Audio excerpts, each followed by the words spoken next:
What's up, everybody? Just to let Pat know, Pat didn't know this before I'm on air, but I got my webcam going, and I got the King Firehawk symbol up at the top right-hand corner of the video so that they know you're here, Pat. I Nice. downloaded it from your Facebook page and put it up here. So there he is, King Firehawk, ladies and gentlemen. Pat Crowley. I don't know if you would like to be referred to your real name, but King Firehawk's with me. Yeah, it's a King Fireox a working name, but I never correct those who are smart enough to figure out that King Fireock and Pat Crowley are one and the same. Very, very often, Joe, I can use one as an alter ego to get me out of trouble of things that Pat Crowley would never say. But uh, but here we go. We're basically doing this special report because it has been a hell of a day. A hell of a day. And the reason why is because I'm sitting here at work, working away, doing my thing here for my company that I work with. I work for one of the most prominent cable companies in the US, or a company that works for them. And all of a sudden, I'm scrolling on Facebook in between calls, and I see this thing that says Ring of Honor coming to Destination America. And I thought it was a meme at one point, man. I thought it was a joke. Yeah, I'm with you on that. I thought somebody had hacked an account, and I was just waiting for the clarification to come out later. And then as the hours went by, it was clearly becoming, holy cow, this is for real? I can't believe this is happening. So it was wherever we go in this conversation and wherever we end, which will be a fun one. The funny thing is, for least on June 3rd, it's going to be a great day for wrestling fans. Oh That's man, sure. when people are already crowning it the Wednesday Night Wars, you know. Yeah, people are so dying to revisit those wars, which to me, in hindsight, were horrible because they destroyed the business. So I don't know why people want wars that destroy the business. You know what I mean? But when we get further in the conversation, one of the points I'm going to make is in a perfect world, which it never is for a wrestling fan, No, but never. perfect world. Let's say for once the stars align for the fan.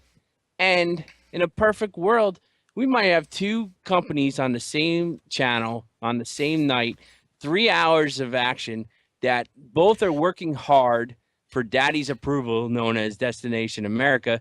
And we get pumped out some great product, and we're loving what we're seeing, and we win. And the best thing to come out of that is, like I said, in a perfect world, and I know I'm wishing upon a star, maybe two companies can turn that into a work and work together in competition, and eventually down the line form some kind of super show or cross promotion. Ah, that ain't gonna happen.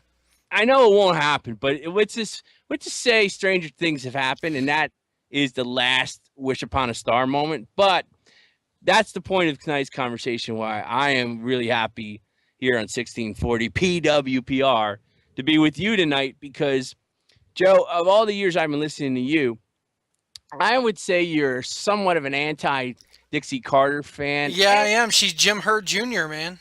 I've heard you say that. And I'm the exact opposite of that with you. So we should make for a good night tonight. I am a pro Dixie fan. And I just like the sins that Dixie's committed allegedly.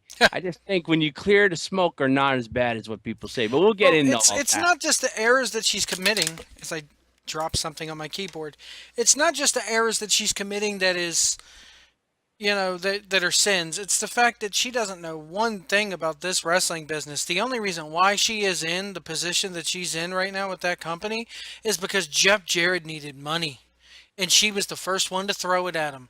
And unfortunately for Jeff Jarrett, he slept around with Karen Angle, and it came back to bite him in the ass, and Dixie got control of the company. Which, of course, Dixie kind of had control of the company long before that whole thing happened, but she's a concert promoter, okay? She does know how to promote concerts. She doesn't Right. know one thing about the wrestling business. And she tried to surround herself with people who did know about the wrestling business, Russo. And that backfired on her. And now she's gone as far as, and then the whole thing was, oh, Russo's not working with us, but then the fiasco of the email getting sent to Mike Johnson, a PW insider, that was meant for Mike Tenay happened. And now the sins of the sins of Jim Herd Jr. with tits are coming back to bite us in the ass yet again. And now it's the whole thing of, okay, now we're going to throw it at the wall and see what sticks by getting Billy Corgan. And if I'm Billy Corgan right now, man, I'm sitting there looking around going, what the fuck did I walk into? Did I really know the nature of the beast before I even tried to feed it? All right, I got to stop you there because that's a lot you threw there, and I got to Go counterpoint ahead. all of it, all of it. And then what I think, let me counterpoint this with you, and then let's give the fans that are listening a timeline of Hmm. today's events. I'll let you do Well, all it that. actually started last week, but go ahead with your points, and Okay. then I'll go into the timeline. Let me counter that, and then I think it's a good way for those that are listening to kind of see where we're both coming from on today's thoughts. So Right. basically, what you said all there is true. However, I always believe the Paul Heyman philosophy in highlighting the positives. Hmm. And my thing here as a TNA fan, and I'm a fan of all wrestling for the most part, TNA, I would contend to anyone who just said what you said this. That being true, from the day they were a weekly pay per view, which I was started from day one, and Russo was there day one, and Russo, I will say, helped create AJ Styles, no matter what anyone says. Yeah.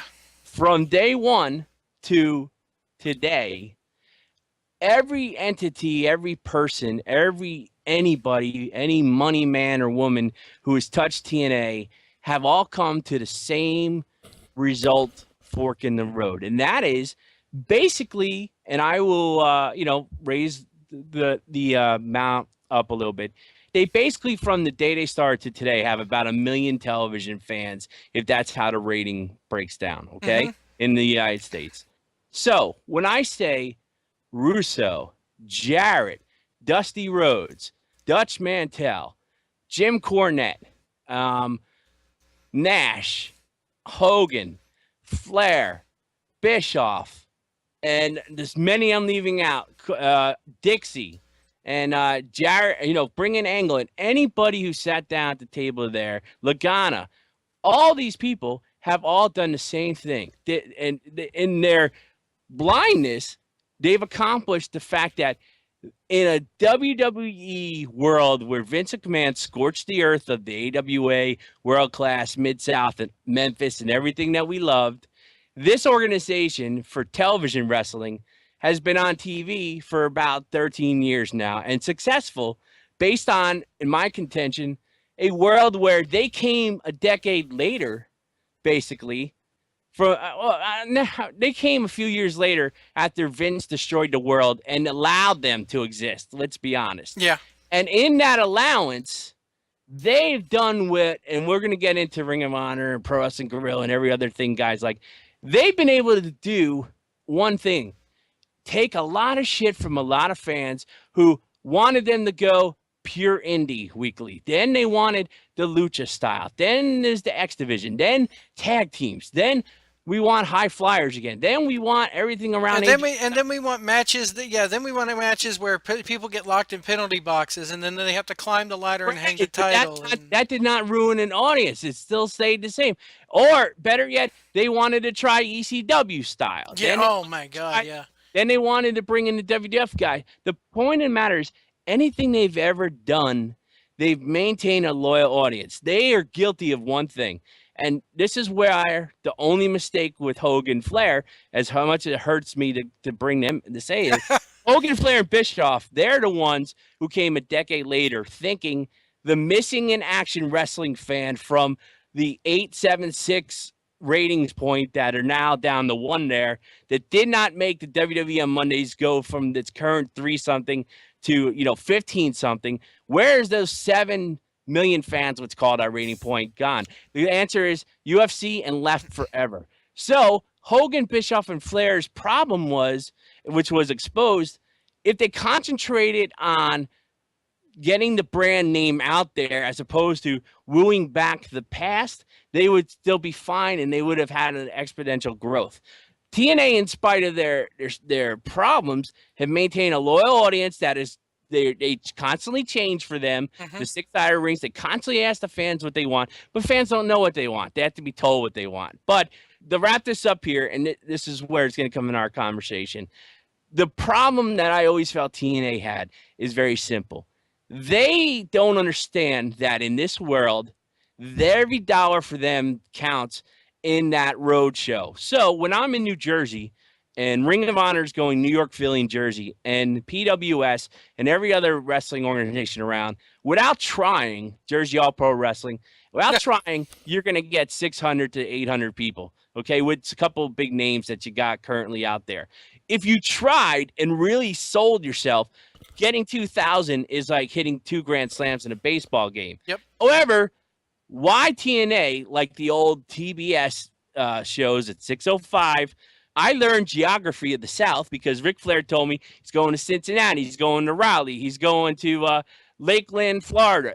And that's because it was important to see Flair versus Magnum TA in all those places, as well as waiting for the big supercard to come. If James Storm is feuding with, just throwing a name out there, Abyss, I know they're together now, but if they are, why should I wait weekly on TV if they're touring? Shouldn't they have a segment on television talking about the touring? In this day and age, somebody might drive for a dog collar match from New Jersey 3 hours away to Baltimore. Yeah. They failed to grow their audience by promoting the road shows.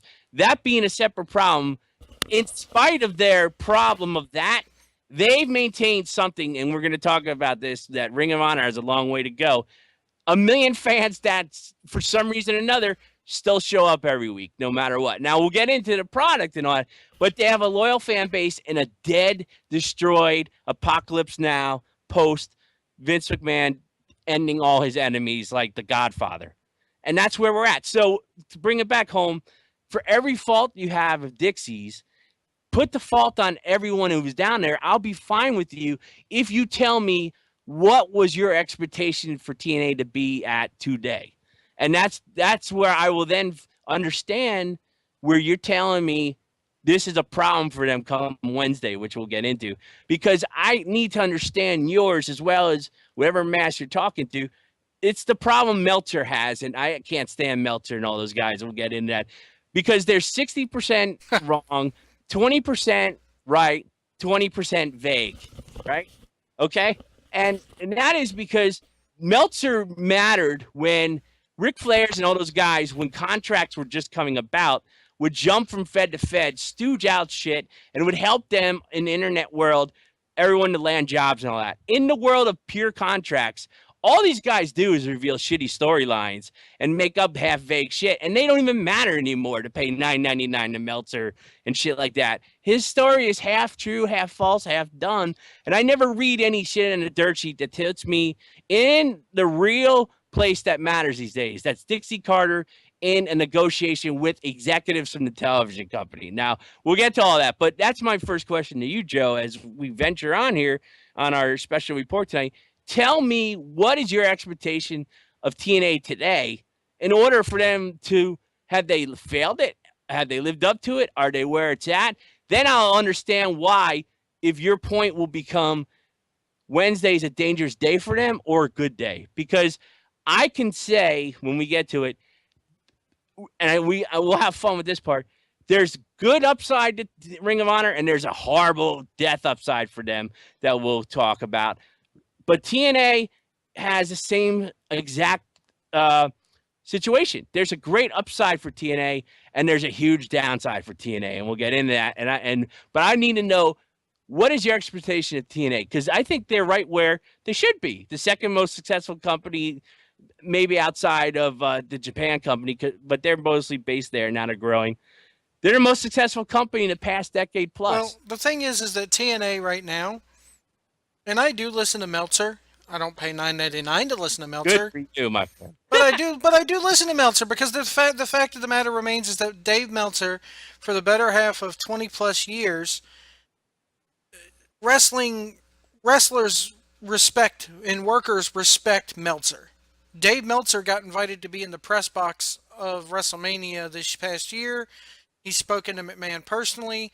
He's respected in that world. Why? I have no idea. What makes him any better than the rest of us? I have no idea. He's the best worker in the world. He's worked this business. Well, here's the thing though. What's the difference between him or a guy I can't stand, Wade Keller, or a guy like Mike Johnson, or anybody. I put Mike Johnson wrong on 3 times with just stuff from Pro Wrestling Syndicate, where he was just so off the wire. Like I said, they are like John Edwards, that con artist that Well, I you mean, there with your loved ones who are hoping to talk to dead grandmama. All you gotta do is place the right keyword, boom, and you got believers paying. To me, they're con guys. They're wrong so much it's not even funny. But I'm with you. To me, Bill Apter's a guy who will tell you something and not rushing to do it. Once he has the whole kind of story, he will just filter out the stuff. And to me, he's the most consistent because he's not out there to beat the world. You know what I mean? well, I did a video about one of his little cronies from OneWrestling.com saying, "We're not dirt sheets. Don't come. You if you don't want dirt sheets, you come to us for the story." And the sad thing is that, and this is going to lead into the timeline and what I expect from TNA. What I expect from TNA is to stop hitting the reset button so much. You sit there and every time they get on a new network, every time they get a new sponsor, every time they get somebody gets new ring gear, they got to hit the fucking reset button and say, okay, we're starting over because we're going to attract new fans. Here's the sad part: nothing has worked. Yeah, The if I sp- was in the boardroom with Dixie, to what you just said, the I would tell spaghetti's not. Dixie, Yeah, the you have spaghetti's a not million done. fans if you just film a piece of shit sitting in the ring all day tonight. So don't reset. I'm with you on that. The spaghetti isn't done yet because it's not sticking to the wall. I don't like the resets like you say, but from the aspect where they should concentrate on the million they got and make my viewership worth more to them rather than knowing they have me and searching for 10 other viewers. And here's the problem. It's got to grow, but isn't this amazing, Joe? They still have the same core audience. How? You know, Well, the same reason why WWE still has that same core audience after all these years. Because it's wrestling. And people, as long as wrestling's in the title, people are going to watch. Now, do you think classified to me a TNA fan? I am a TNA fan. I would call myself all pro wrestling fan. Smarks. You okay? Because the casual fan doesn't tune in, right? No, I don't. Well, I will say this. The casual fan who used to watch wrestling back in the day, if they're flipping through the channels on a Wednesday night and nothing's on, which there is plenty of shit on about Wednesday nights because I mentioned this to my girlfriend and she's like, well, Supernatural and Criminal Minds come on Wednesday, so that's what I'll be watching. You're free to DVR the other shit because you work anyway. You know? So there is shit for people out there to watch. But if you're flipping through the channels, oh, it's wrestling. I'll watch it this week, and if I like it, I'll tune in. Maybe, okay, if I flip it through the channels, it's next week, or in this day and age, I'll set the DVR. But you're right. Ring of Honor, I firmly believe this, and now there is a lot of people out there that disagree, that there's a lot of people like me who are sick and tired of the resets and refuse to watch TNA anymore until they get their shit together and until Jim Herd Jr.'s out of there. But you got Dixie. you got Jim Herd Jr. I love. She is, man. And follow Jim Herd on Twitter, by the way. It's not the real Jim Herd. Oh yeah. Oh man, me and Rick were talking about that Monday night. Whew. I tweeted at him. I was like, Jim Herd's back in the pizza business. There's always hope for you, Dixie. I'm sure Jason Aldean will need a concert promoted somewhere down the line. But anyway, before we get to the Ring Honor side of this, let me ask you this, Joe. Okay, Dixie's very giving. Dixie very often will listen to her fans. And by the way, when she was working on air character, one of the best heels in the business. I don't care what anyone says. Because even though she had Go Away Heat, which is an invention. She had X-Pac Heat, dude. But people who paid dollars, there's no such thing as Go Away Heat. They paid and tuned in for that. If a guy says, I'm not coming anymore, hates her, there's enough that hurts the product, then that's fine. But the Go Away Heat, the X-Pac Heat, is still paid. There's cash coming from that heat. And you can say, yeah, okay, I already got your money in my pocket. But the thing is, why are those people really tuning in and booing her? To send her a fucking message. To send her a message. The same way when Hogan and Bischoff and everybody came in. No. To send her a message because they believe what the internet told them about her. But they're internet fans, Pat. I agree. But that's the funniest thing about them. The internet fans that will always complain no matter what. Here's the point. Here's why I'm going to ask you again. Let's say Dixie's on the phone right now and she says, Joe, I will make one change, whatever you want. I listen to fans and I do change. And I know it's frustrating because I'm trying to figure out what you guys want out there. What is one change that you want? Tell me one. My change, my deal to her is this: go away. You don't know one thing But about the wrestling. You but don't that know one Joe, thing about the wrestling business. but There are he's a lot of saying people that out Joe, there. Joe, that makes no sense to me. Explain to me why I should go away. So if I leave tomorrow and sell it to whoever you want me to sell it to, what are they going to do that's going to make it better? I Give me think an answer if and you I'll sell find it now. somebody who knows how the business is ran, Who is that guy? Don't tell me Jim Cornette, because Jim Cornette is stuck in the '80s, and I love Cornette. If I'm in the mood to watch '80s revival, I'll watch him and listen to him. But I listen to his podcast. He goes on and on. I think he's out to lunch these days. He's missed on so many of these, like Kevin Owens of the world and guys like that. Now I know some of it is like work on the guys and it's funny banter, but truly he thinks. See, here's the thing: all these guys in the biz that we find credible who have shit on Dixie all have had a part in the problem. Instead of standing up and pounding the desk, I'm Jim fucking Cornette. I'm working here. I did this in this business. I'm putting my job on the line. Let's do this. You will thank me in the morning. Now, Joe, I'm going to tell you the real problem with TNA, and this goes for every organization. The talent doesn't work hard enough like the old days, okay? oh, I 100% behind you. You need to sit there and be strong to your talent, because and this is the thing that I with WWE is WWE. It's total opposite in that, look what happened with Punk. They let his ass go. They let him walk. Okay, you're not happy? Leave. If you're not happy here, go. You need a booker who's going to stand up to these workers nowadays and go, look, this is the way we're doing things here. If you don't like it, there's 30 fucking indie feds in Paducah, Tennessee that will book you for $500 tomorrow. But if you want to be on TV and if you want to make big money and you want to have a guaranteed fucking contract, you will do XYZ. And here's the gimmick for me. Wrestlers, and I know I'm not in the business. I'm looking right into my camera right now and saying, I'm not in the fucking business. I don't have all the answers. I'm just a lowly fucking smark like all the rest of you. But if you put me in that in that ring, and you tell my fat ass to go be Big Dick Johnson and call my mother a dead bitch, I'm gonna go get dressed in my fucking thong, oil my fat ass up, and go out there and say my dead mother's a bitch because you're paying me to do it. It's your job. Hence the term jobber. This crap of, I don't want to do it. And my wife's at home, and if she sees me doing that, it's humiliating. Now, granted, okay, you're portraying the shit as real. People are not, the horse is gone. Goliath has left Davy, okay? Everybody knows it's a work. Hmm. My son, my 5-year-old fucking son knows that the business is a goddamn work. This is where I agree with Russo a teeny tiny. I want to Yeah. fucking teeny tiny bit. You're a fucking actor who can fucking land properly without breaking your fucking neck, okay? Ben Affleck right now is making so much money doing the Batman movie, okay? That regardless of the fan backlash, if they tell if they tell Batman to dress in all pink and speak with a damn Italian accent, he's gonna go out there in a pink bat suit as an Italian accent. The movie's gonna hit the theaters. It's gonna make millions. You can't go to your damn boss out there today if I work at a McDonald's and go, I don't want to do this, man. This is fucking humiliating. If my family comes in here and sees me flipping burgers, they're gonna, what, Lord knows what they're gonna think. No, I'm gonna get my fat ass in there and I'm gonna flip the fucking burgers. Yeah, The bottom line is this business needs a booker, a writer yes, that agree. will sit down and tell the boys, quit being a bunch of fucking prima donnas. You do XYZ. This is our job to write for you.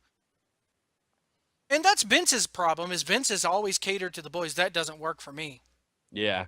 Why doesn't it work for you? You're a wrestler. Dance, monkey, dance, I'm going to use Samoa Joe as the best example of the problem of pro wrestling and why it's fashionable to blame management. I've heard you say this a lot, and it's such a brilliant analogy that you have, and the truth as well that you're speaking, that all the wrestlers now are involved in podcasts, that it makes guys like us obsolete or definitely on the back burner. And Yeah. I do agree with that because of all the wrestling podcasts I listen to, you can tell, for instance, anyone on Ric Flair's podcast or Chris Jericho, the same guys who've been interviewed by guys like us, they're always guarded. They're always not the same. When they're talking with Ric Flair, Hmm. it's best podcast because they're not they feel safe. They feel in their home environment, and you're getting the quality of what they're talking about. They're not breaking the business down the way we would and talk it out, but they are on top of the mountain because they're so comfortable with each other. They've stolen it from us in a way because they have what we never have. They're the wrestlers and the fame. Yep. That being said, in broadcasting today, the podcaster will make the connections with the wrestler as opposed to the Dixie Carters or the management because you can't get in with the management as much anymore. So why make friends and then burn your friends? Which is why I feel the dirt sheets are much the same way. No matter what is said, it's got to be spun anti-fed, anti-management pro wrestler. And Hmm. that's the TNA problem. And I call it the Samoa Joe problem. And here it is in my years of going down to see TNA when they were in Orlando, and I got backstage a couple of times with a guy hooked me up, as well as working as a vendor, Jersey All Pro Wrestling, and seeing Samoa Joe be hours for the show a million times, Hmm. observing Samoa Joe in the way I've had. I will tell you this: same thing for CM Punk to an extent. In Ring of Honor, these guys were king of the hill, big fish in the little pond. Yeah, Their they're gods. stink. If Teddy Hart was being an asshole, they throw his bag out in the locker room. They could do no wrong, and they were large and in charge.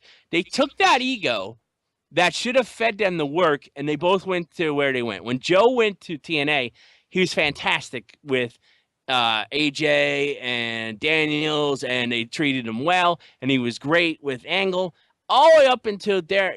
To me, people blame the Hogan era, but no, it was when Nash was down there, the main event Mafia derailed Joe big time, and then with Hogan, Joe was the same thing because Hogan, much the way Vince McMahon looks at Samoans in a certain way.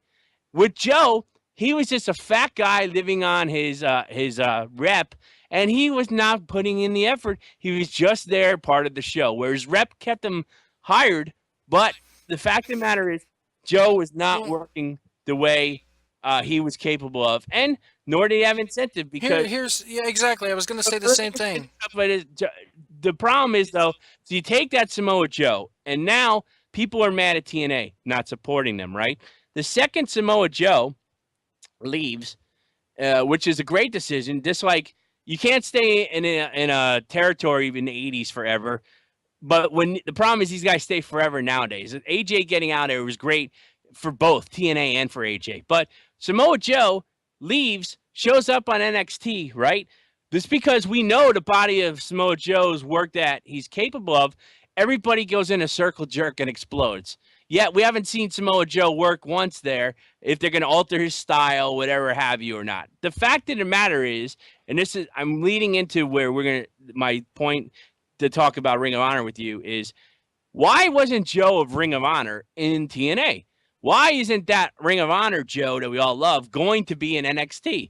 The answer is that style doesn't work on television uh, shows or WWE produced shows because they just don't work that way. Where you're, I disagree with you there, and here's why. It works in NXT. it works in it. He's not going to wrestle. Owens isn't wrestling NXT anyway, like he did in Ring of Honor. So how's Samoa Joe going to wrestle that But, craziness but he was? here's the thing, though, man. You got to realize they've gotten older.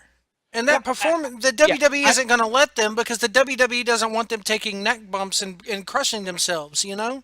But I'm not factoring the old age. I'm talking about the crazy choke holds, the way Samoa Joe approached a philosophy and storytelling in Ring of Honor did not go in TNA. How's that going to come back around in next? He's not. He's going to learn how to work a 6 to 13 minutes match, highlight his one or two moves, and work a smart match. And we're going to love it because we remember him from Ring of Honor. That's the magic trick of NXT. You're loving it's a great show. I'm not shitting on the show. What I'm saying is, I don't think you're going to see, everyone loves Joe all of a sudden and he hasn't done shit yet. You're going to see even more of a watered down Joe, but they're going to just package it better. That I will give you. The point being, Joe acted that way with, piss and vinegar and TNA and tried to improve when he has Ric Flair around him and this and that. Maybe something would be TNA would have grown, but I contend that no matter who you put in TNA, Pro Wrestling Guerrilla, Ring of Honor, or anywhere else in the world, the audience, it's not their responsibility to take 1 million fans and turn it into two. They want to do that. It's not their responsibility. The real truth is, why doesn't this world shift their anger truly on the WWE for having only 3 million fans on Monday nights as opposed to 7? That's the loss. So how TNA and everyone else gets the shit on them because they always go to that ratings to back up any claim of they're not doing well. I contend they are actually doing well. They're only 2 million off from the WWE, which is a 50-year machine that has it just keeps going in spite of itself. That being said, this is why today is a great day, and I want to take you to, unless you want to counter this, talk to me about what Ring of Honor. They're coming here on Wednesday nights. I don't get Ring of Honor on my cable in Jersey, which is amazing because for decades they ran in Jersey, and I don't have them. So unless I'm not lazy and can get on the computer and watch them, I'm finally going to have them on TV where I could DVR it and see the same show probably. But everyone is jumping for joy and wants a parade for Ring of Honor. However, I'll start it off this time, and then I'll give the floor to you, Joe.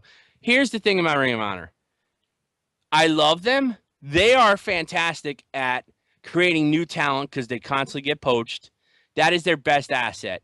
The other asset is they know the importance of a title, which is a great asset. Thus, whatever storylines they have, the importance of that title and the promoting within, they're great at. Here's the thing, though, okay? And I'm going to ask you this. Even though I'm a fan, I contend that there's never been an organization on television, at least for that lasted any length of true time in the wrestling business, that makes its living on kicking out of 45 finishers, DDTs and pile drivers and neck breakers, meaning nothing. I'm using the Young Bucks, who I'm a fan of, ironically, as the example. That style of wrestling is a small group of, it's like double A baseball. You might be a fan of the double A baseball team. That's not flying in the majors. So to me, the good thing about Ring of Honor is the current fan base. We're going to see how that measures up against TNA somewhat. We're also going to see, does it translate to television? Because I bet if you're looking for 1 million, 1 million, 2 viewers for Ring of Honor, I say the best case scenario is they're going to get a 6 to 7 for a while. Maybe they'll get even with TNA based on there, which is good. But my contention is Ring of Honor, as much as that's a great deal to go there and it's cost effective, gives them a couple more looks on destination. They have a huge downside. That style wrestling where, you're kicking out of 8,000 finishers, you're no selling the hell out of everything. While it's entertaining, the casual fan's not going to watch that. The loyalist TNA fan who might feel like I have to support one, which is silly, you can support both, will not leave TNA for Ring of Honor. So Ring of Honor, in all the years that I've been following them, unless they're in Manhattan Center or a special event, they're not bringing 3,000, 4,000 fans to anywhere in the world, unless it's to bring in Japanese talent. They're an 800 fan average company on the road in certain markets. So my contention is it's great Ring of Honor is there, but they got a shit lot more work to do than TNA. TNA's got to keep their audience, maybe grow it slightly. But really, this could be bad for Ring of Honor because it might expose them as completely a lackluster product compared to TNA. But that's my feeling on this deal. I think there's Ring of Honor is just as much danger as TNA. Do you think Ring of Honor? Well, I'm sorry for those watching this, and I was laughing while you were saying that. I had my microphone muted, and it's nothing because what you said. I'm sitting here flipping through my Facebook to see what people's reaction is to this, and Kayfabe News. I don't know if you've ever read that website. No, then they're good. They are good. They have a story up, a quote unquote story that Raw is moving to Destination America. they got the Destination America logo with the picture of Vince right there, and apparently they're like. It says during a press conference at WWE's Connecticut headquarters, Vince McMahon Cryptically describe the change in networks as a quote unquote warning shot. That's awesome. That's funny. But anyway, do you think my thing is my counterpoint is in the form of a question? All right. Because again, I don't have all the answers. Lord Ruby Rays, you were. Sorry. Anyway, let me get off Facebook. Um, all these women wrestlers posting photos on Facebook, it's just freaking magical. Good Lord. Anyway, um, do you think Ring of Honor changes their product? No. Do you think they? Wait, Because let me here's the let thing: me let me change that, It's Joe. the I'll make it Sinclair show being not broadcast on Destination. right. But if they do change it, it will only be something like lighting and set. It won't be the style of wrestling. I I mean, don't even think it's that because Ring of Honor. See, here's the thing: Ring of Honor had a product to show Destination America. So, I mean, so did TNA, but Ring of Honor has been around about as long. about as long. But I think actually, I don't know. I mean, the point I'm trying to get at here is that Ring of Honor could sit there and show you we've grown to this, and then we've grown to that, and then we've grown to this, and then we've grown up. They've gone up and up and up and up. Can you ever name a down point for Ring of Honor? yeah, I can name a lot of them. To be honest with you, I could say there was a point when Roderick Strong and Davey Richards, and after the Tyler Black era, it got very stale and boring for a little bit while they were trying to get Steen and Generico going. So they had some down points there. And then when Steen and Generico and that whole crop all were gone, Austin Aries gone again, and you got to where they were building up Adam Cole right before that. That was kind of a down area too, where it was up and down. Yeah, but they But realize that they have to. The thing is that Ring of Honor realizes that they got to sit there and they knew their place. They were a breeding ground for people. That okay, such and such, they've moved on. Now we got to take this guy and move him up. Granted, they should have already tried to been doing that, kind of like what they did with the whole Tyler Black back in the day. But then again, that was Gabe booking the shit. Gabe knew how to book. Um, Not that Delirious doesn't know how to book or Adam Pierce, who well, Adam Pierce is with WWE now, but you just named three guys. I would tell you I like Delirious' booking better. yeah, And I'm not a big Gabe long-term booking guy. I think if in the old traditional days when you maybe booked a year, then the other guy a year, then the next guy or 6 months ago, Gabe is a 6 months booker to me. I can't take him for 2 years or long after that. I don't know. well, I It mean, just that's why he's lost touch. I think Gabe has lost touch, which is why not many people know about. I mean, WWE mentioned Dragon Gate, with Moxley and all that, and it's just like people went, "Who?" Because Gabe, you're right. Gabe sat there and got to where every show was 5 hours long when you oh, went to it. nothing wrong in a 4 But hour plus indie show. oh Oh my God. man, but the It's thing is that give me 2.5, maybe 3, perfect. my point of this is that Ring of Honor has always been. You've never heard a crowd chant "fuck ROH," "fuck ROH." Okay. No, but at the same time, in You've never went to I an don't want to ROH like show. anti Ring of Honor guy, but at the same time, that's because pick a building, it's the same 1,200 guys there. So they like TNA in a smaller level. They have a loyal following, but they never grown that following. So the unheard masses that don't see Hmm. it, yes, they have an ECW like following, and yes, they're loyal no Right. matter what, right? But that's the other thing. In the years they've been around with TNA, and as much as no one wants to admit it, has leaps and bounds gotten bigger worldwide than Ring of Honor. But at the same time, I bring the question back to anyone who's listening tonight. I do enjoy Ring of Honor. It's like I'm in the mood for Ring of Honor. I have to be in the mood for that. That style. That style is everything that you know um Starcade 83, 4, 85 is not, which I love. You know what I mean? It's like, how on one hand am I watching Jake the Snake give a great DDT to Ron Garvin, falling in love with wrestling, and I see 25 DDTs in a Young Bucks match that Oh don't. God, don't get me started on the Young Bucks. I And can't.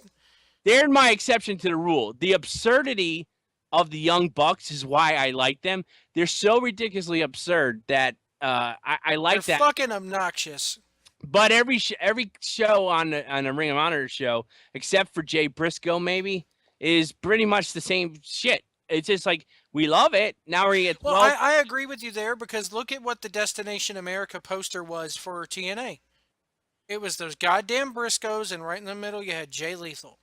There you Those go. are your two. And I Those love are your Northern Stars. I gotta now. It's funny that you bring up Jay Lethal. You know, to me, what the biggest problem for TNA will be, being neighbors on Destination X on the same day back to back Is that is they have so many of the same stars that used to yeah, be in they're TNA. performing better in Ring of Honor. The Chris Sabin, Christopher Daniels, Frankie K. Ooh, and I Hey, guarantee you Jay Lethal's they're the very. best example. AJ, let's be honest, AJ Styles in the Bullet Club out of TNA far more compelling than he was in TNA for a while. So TNA fans get to watch a lead-in of AJ Styles being fantastic. So the former TNA guys who are shining in Ring of Honor, that's a little hard for TNA to follow. I feel. The only thing the only thing better would be if TNA could highlight the former Ring of Honor guys they got in a much better Oh, way. they will because what Right. happens whenever one of their guys goes to TNA or WWE? What does Ring of Honor do, or what does PWG do? Let's put or look at what TNA did when Sting hit WWE. What did they do? They put a best of DVD. I Mm. guarantee you, we'll have a damn best of Sabin. We'll have a best of Christopher Daniels and Kazarian DVD from TNA. We'll have a best of AJ Styles Part 8, whatever it is for You know what's TNA. gonna be interesting, Joe? I will call this the Austin Aries theory, right? I like Austin Aries, but Mm-hmm. it's not a big secret he's a big dick and hard to deal with, right? Uh On huh. every level, whether you want to interview him or you're working for him or he's an odd duck. However, I do enjoy him. He's the example that in TNA loved, right? They put Yeah. the title on him for cups of coffee. He's not a needle mover, but he's loved. When he's not the champ, the criticism of him not being champ by the Meltzer family Well, tree. he held the belt for fan service. He was there Right. for fan service. So now you're going to put on Ring of Honor, who basically is the Right. Austin Aries style, right? Yeah. So my question is, if Ring of Honor does outdraw TNA on Monday using a style where they tried with Aries as champ and it didn't click like it did, how the hell did they pull off that miracle outdrawing TNA? Because my contention is simply this: TNA still doesn't know what it is because on television in this era, you can't have Austin Aries be a champ for a year and a half because nobody stays too long for that style, even though we love it. So if they go to hardcore route, there's not enough of the ECW nostalgia act to keep that champ on top. Now, are you If talking about Ring of Honor here or no, TNA? I'm talking about TNA. It's an interesting problem now because right before TNA will come on the air, you basically have whoever's the champ, the Austin Aries champ, right? Mm-hmm. Who will be great on that show. But if you made that guy the champ on the other shows, such as Austin Aries, it doesn't move the needle. Back to my question to you guys: what's Dixie to do? If Dixie hired your number one Ring of Honor star right now, didn't change a thing about him, made him champ, and put him on this week, right? If a guy did a crazy storyline in the middle of let's just be silly for a minute. If on Ring of Honor on Wednesday, somebody who we think is the best guy on the roster decides I'm leaving Ring of Honor, F this, and shows right up on TNA, wins the belt that night, and they go with him, it still won't change anyone's perception of TNA management, which is amazing. And like I said, yes, you're hitting on Dixie, but it's Dixie and everyone else Well, that here's the way. thing: when Samoa Joe was the champion, and they were letting him be that Ring of Honor guy that he was when he was champion. Grant, now they were letting Joe be Joe. Okay, he was cutting the fucking weight. He was back to about where he was in Ring of Honor. Granted, yeah, they had him wearing the suits and everything like that, but I like that aspect of it because I'm a Joe fan. When they took that belt off of him prematurely, again throwing shit at the wall, seeing what sticks. The fans were happy when Joe was champ. The fans loved it when Joe was champ. I loved it when Joe was champ. The thing about Joe is, and he's actually lost weight since leaving WWE Yeah. because I've seen him live. I saw him. I was at an AIWF Mid Atlantic show. Samoa Joe versus Damian Wayne for the AIWF title. And a friend of mine I won't say his name because he's an indie guy and I don't want to get him in trouble. He's a worker. He comes out. He comes out during intermission, and I go, "Hey, is Joe here?" Because I wanted to make sure that the people actually show up. And he goes, "Yeah, he's in the back." And he goes, "Well." I says, "Oh," he goes, "Just don't ask him for an autograph." I'm like, "What do you mean?" He goes, "Apparently Bill Barons forgot to mention to Joe that there was an autograph session before the show, and Joe came out and asked for more money." Okay, whatever. I get that. You know what? He's worth it. Okay. When Joe came out to fight Wayne, the first thing I did was look at my girlfriend and go, "That's not the same guy who was on TV a month ago." Right. I saw him at Jersey All Pro with MVP and Loki wrestling some And guy. the difference Same is thing. that Same thing. here's what routes me back to TNA. Joe now has motivation to go out there and bust his ass because in TNA he learned. I go out there, I bust my ass, I get one fucking motherfucking old bastard playing politics in the back that says, "Why is this Pat Samoan champion?" And then you take the title away from me lickety split without even giving me a chance to grow, without giving me a chance to show you, Dixie Carter, Jim Hurd Jr., who's running the show, what I can do. Wait a minute. I gotta stop you there. Okay. Joe, Kurt Angle derailed Joe. Let's be honest. Yeah, I mean, And Kurt they- Angle came in. Kurt Angle okay. came in and was And I like, know, "Okay, you know." and nobody has a problem with that because Kurt Angle, everyone loves. Well, I do. I have a love-hate relationship as a fan with Kurt Angle, but anyway. Okay, that fair enough, but for the masses could accept that. Even though I felt it would have far been better for Angle to come in, completely been upset, shock the world, Yeah. and now come after Joe and get it. It would have been way better. But whatever. Okay, you know how it is. But But the thing with Joe is that he came in, and it's like this all the time with Joe. He comes in, he gives the fans what he wants. He's that ROH Joe. Everybody gets behind it. People in TNA who knew who Joe was already, okay? So they knew what they were getting from him. And then when TNA management came in and was like, "Okay, now we got Angle, who's the flavor of the month, and he's going to come in and squash you because, let's face it, they considered him better, and maybe he was." What does that say for Samoa Joe when it's like, "Okay, well, the fucking company won't get behind me, so why should I bust my ass? Steve, I'm gonna sit, I'm gonna sit in the back and fucking." Joe, because here's why. The knock on Joe, from what I've heard through the years, okay, is because he came in and worked with his buddies at the beginning, he was able to work stiffer than normal. Mhm. Okay, so he needed to learn when he got with the other traditional DNA and other guys that he was going to be paired with, that yes, with AJ and Daniels and Angle, you can work that stiff style and they're going to be fine with it. But that's not a healthy long-term television style to be that stiff. So on top of that, it also was known that he had to learn, which he will learn 100% professionally and next, how to If work. he goes to next, because that's another interesting dichotomy of this whole thing. But go ahead. Okay, well, how to work the camera, how to work a television match, how to be more than just the big fish indie guy that everyone loves, how to be more than a Memphis guy who had his run with Jerry Lawler and goes to another territory, as opposed to being successful like a Dick Slater going from the territory to failing in the WWF at the time. I'll use him as an example, right? Or Tommy Rich, who couldn't get more than what he was. Samoa Joe is Tommy Rich and Dick Slater. He's fantastic in his small pond where we love him to death. Him versus Kobayashi, Kenta Kobayashi was one of the greatest matches I've ever seen in Ring of Honor. Mhm. Okay, Joe is great. I'm a fan. Joe and Angle was great and all that. But let's be honest, okay? That is Dick Slater. That is Wildfire Tommy Rich, who going to the next level, whatever the reason is, he actually got more of a shot, I would say, than those type guys. Now, here's the thing. If everyone wants to say Bischoff and Hogan didn't like the guy, well, Joe, at that point, when Hogan and Bischoff came, He was already gone. he was already gone, and he didn't endure himself to be one of the. But here's the Hogan, thing. you know, Why should he have to? He fucking put that damn company on the map. well, I'll tell you why he has to. Okay? If Angle had never came in, Why? Say what you want about Hogan and Bischoff, but if Hogan and Bischoff walk into your federation for the first night, everyone in the world will have eyes on that. So you should rise up.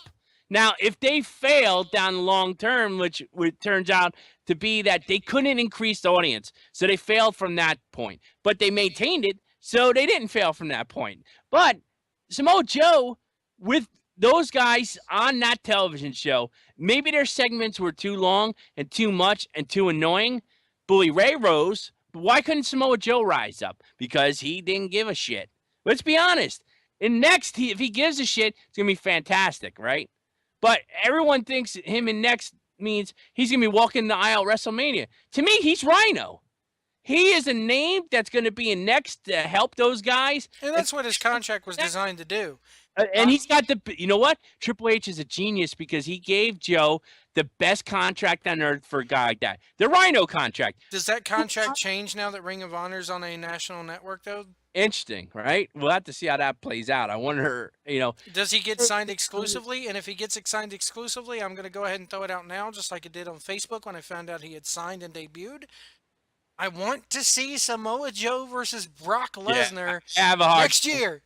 We can do a whole podcast on that. I saw you write that, and here's my thing with that. And it's total fantasy booking. So I love following you on Facebook and all your thoughts. When I saw that one, I was like, you're talking to, there's no bigger Brock Lesnar fan than me, because to me, very few people that lived or have ever lived on Earth, to me, belong in beating Brock in the ring. I just believe in him that much. Samoa Joe, you have to build beyond he's ever been built to me, and create somebody like Vader in early WCW coming up to Raw, destroying the world. I'm not saying Brock beats him. Him against Brock. I'm not saying Brock beats him. But as far as you got two guys who are going to work a stiff as fuck match who, let's face it, could bleed a little bit in there, and the storyline aspect of it goes, if they let Joe be Joe too much, and Brock and they let Brock be Brock. Hell, I would like to see. You got a lot of selling for me on that one, my friend. Hell, Kevin Owens versus Lesnar. Same thing. I love Kevin Owens. Kevin Owens, I can see it now. Kevin Owens comes out and interrupts Lesnar, okay? Well, looks at him and goes, me and you, we're exactly the same. We're both prize fighters. You got a family up in Minnesota. I got a family down in Florida. This damn belt right here, it's not a belt. It's a fucking dinner plate for my family. Of course, you can't use damn F word, but it's a dinner plate for my family. I walk into the bank, I don't carry in a check. I carry in this, and they automatically hand me my money. I want what you have. If you want this, you got to come through me or vice versa. Either way, Owens, just the character he has right now, in the way he's Brock Lesnar 2.0 right now. You know, it's amazing. As simple as you're laying it out is how perfect it is. And yet simple, these guys, they want to reinvent the wheel. Because you got Crazy Grandpa, and once it gets to the level of where Crazy Grandpa, as Dave Scher says, once you got Crazy Grandpa Vince up there, he fucks it up. Well, let me tell you about Crazy Grandpa Vince. He's going to stick a dick in everyone's ass this Sunday when he lets Cena put in his place. Oh man, Cena, Owens. We all know that's gonna happen. It's gonna happen, and it's and to the goddamn Cena fanboys out there going, he's got a strong work ethic, and he does the Make-A-Wishes. And Hogan did all that crap too. He still knew when to turn heel, and he still knew when it was best for business to turn heel. If he would have turned heel in WWE in '93 instead of, it would have been fucking goddamn Hogan. Oh, jeez. Hogan heel in WWE in 1993? Doing that shit? Oh, my God. But anyway, he doesn't know when. A lot of people are going to sit there and go, well, if Cena beats Owens, it's just Cena putting Owens over and giving Owens the rub. It's not. No, you've just taken a guy, and once again, you've just taken a big fat fucking dildo and stuck it right up Triple H and NXT's ass. It's nothing more than Vince McMahon looking at Triple H and going, don't get too big for your britches, because once they get done right down there in your rinky-dink little territory and I can bring them up, they're mine. Yeah. And I can do exactly what I want. Look at fucking The Ascension, look at Bo Dallas, look at Neville, look at fucking, Sami Zayn when he got squashed by Cena. Everybody who's came up from this current NXT era, they're nobody now. Yeah, you know what the problem is? It's crazy grandpa. It's like they go to prison and get raped, and now they're part of like the Gen Pop, Yeah, as and opposed to it's like being the old prison movie. as It's opposed to being a new guy that walks in the yard and goes up to the big dog and puts him down. it's You like know? the old prison movie where Andy, you're gonna go and get Shawshank. Andy, good news, you're out of the laundry room and you're in the library. And then Andy's like, "Yay!" And then all of a sudden you see him enter the library, and here come all the queers around his ass. Sorry, I said it. Sue me. Here come all the gay people around his ass, and then all of a sudden you just get that jump cut to the next day of Andy, and he's sitting in the yard with his head hanging, all dejected, with that wobble in his ass. Well, off of that, we should remind everyone you're listening to 1640 PWPR. the home of pro wrestling podcast, radio, and more for those days I don't feel like talking wrestling. But I mean, it's just that the NXT has a long and for those who think that and I was having this conversation with oh god, I was having this conversation with Ferrara on his podcast, and I enjoyed that. That was good, man. the thing with me is that once Vince dies, if people think that when Vince dies, Triple H just gets elevated to the top spot, no, No. because here's the order of succession. It would be awesome if Shane could come back and run the company or whatever. Me and Rick were talking about that too Monday, which that's going to be our podcast this week on 1640 PWPR. When Vince dies, which I'm counting the fucking seconds, folks. Anyway. I'm not there, but that is. Oh man, I'm gonna be sad, and it's gonna be the day of the business die. I always used to say, does the business die when Vince dies? Now I know the definite answer is no. The business gets better. The business goes to a new era when Vince dies, because Vince is still trying to cling on to the way it was, and it's just not that way anymore, and he doesn't want to let it go. But that's beside the point. When Vince dies, you got Linda, who's gonna take over, and Stephanie, who's going to be taken over, because Linda doesn't know how to book. The day Okay. Vince dies, they're still in bed with Kmart and Make a Wish Well, and Susan Coleman. So there's no hope but- for But having. here's the thing, and let me Oh, finish this that's thought there. here. Come there. Let me finish this thought here, because it's very, very telling, and people got to realize this. You have Linda. Linda knows how to be a good businesswoman and run the day-to-day operations, but there's one part of the day-to-day operations she can't do, and that's book, and that's right. She doesn't know. If she might as well be Dixie Carter. Hey, that's a compliment coming to me. No, it's not. Okay, she might as well be Dixie Carter 2.0. If you Jim- told me Dixie Carter went from 1 million to 200,000 fans, you'd be right. She's maintained. Listen, once again, makes a lot of mistakes. I will grant you that. Her mistakes, though, are way blown out of proportion by the Dave Meltzer, the Meltzer Manson family, as I call them. Okay, the Manson Meltzer family, because they're mistakes that are based on vague reporting too. But at the same time, if in those mistakes, because she's not as put together as someone else you may put in to run that place, she's held a low Yeah. dude. I mean, well, the thing about getting back to my point about Linda is that Linda does know how to, Linda has been there side by side with Vince, and who knows, maybe I'll get proven wrong, and Linda books a WrestleMania that grosses $3 million, and whatever, more power to her. But the thing is, then you got Stephanie. And this is where the sins of the father come back to bite us in the ass, folks, because Stephanie's going to run that company.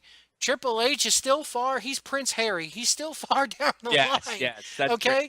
You're right on that. That's a good. All right, Stephanie's going to run the program, guys. Stephanie's going to be running day to day. And if you think Stephanie's any different than her father, no, because she's the head of the goddamn writing team. She books for Vince as it is. She doesn't know any better. Despite Triple H sitting there in her ear telling her, this is what we got to do, this is what we got to do. Look how long it took for Stephanie to actually go and sit down and watch an NXT event. Let's be honest. And I was listening today to Ric Flair's podcast, and he had Mean Gene Okerlund on. Right. And what they were saying, the reason Vince McMahon is the way he is today, I blame the fans, the sheep, and here's why. Mm-hmm. You can easily revolt, stop watching, go support TNA, go support Ring of Honor, Pro Wrestling Guerrilla, what have you, make a dent, and things change. However, in Europe, in that foreign market, every house show they do is $1 million. Every show they do with the gate, the tickets, the meet and greets, the merch, anywhere they show up, they do $1 million That's gates. because you only go there once a year or twice But a year. still, they're starved over there. They can do no wrong. They're still spending money from afar. This business, Vince may have dropped down from being a billionaire somewhat, but it's $1 billion business. It's hard to change these morons' minds. You know what I mean? Hmm. That's the fans' fault. It's the damn fans' fault. I got to tell you, I've been in a few house shows in the last couple of years. I've been in a few Raws. The amazing stick up job that they do is when you go to Raw, it's so boring, so long, so much downtime. You can't hear the speeches too great, and the markup on the tickets are ridiculous. You go to a house show, it's 2 hours. It's great. It's old school, good versus bad. It's quick. There's no interruptions. You're seeing your guys. No titles are changing hands and all that, but they're working longer matches. It's great, and it's cheap. So I blame the fans that no longer care. The problem is there's too much money in pockets of fans who are not wrestling fans; they're entertainment fans, and you got to Do give you? credit for that because he's pulled the ultimate rabbit out of the hat. That is why, Joe, when we come back around to it, Ring of Honor and TNA together in the same network should be sunshine and rainbows. Yet the Meltzer family, right, will bash TNA, praise Ring of Honor. Well, I mean, it all started. This is the whole thing with all these podcast shows. It's great. They destroy TNA with, at the very least, if they mentioned the negatives but highlighted positives, in this world, nobody wants to highlight positives. The community of fans and podcasters would have elevated TNA, no doubt about it, could take credit, pat themselves on the back, and get off more by making Okay, TNA better with their help than destroying it. you're talking about Meltzer and everybody else being positive. Let's go to the conference call that happened today. Did you hear about this fiasco?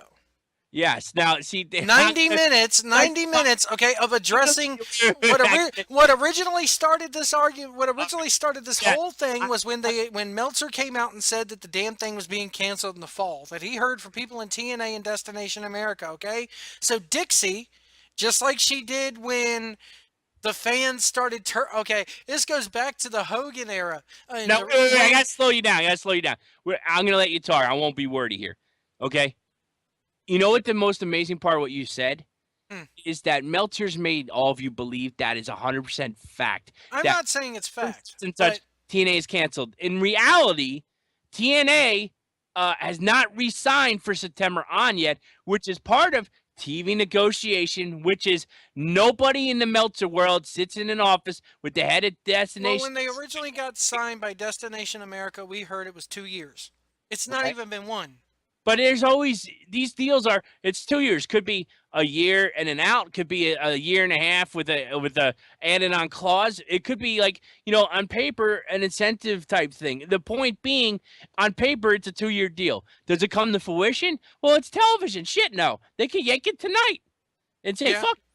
But that's the point. Thing is that Meltzer family tree. Let me just say this, because this is the part I got to defend on anything.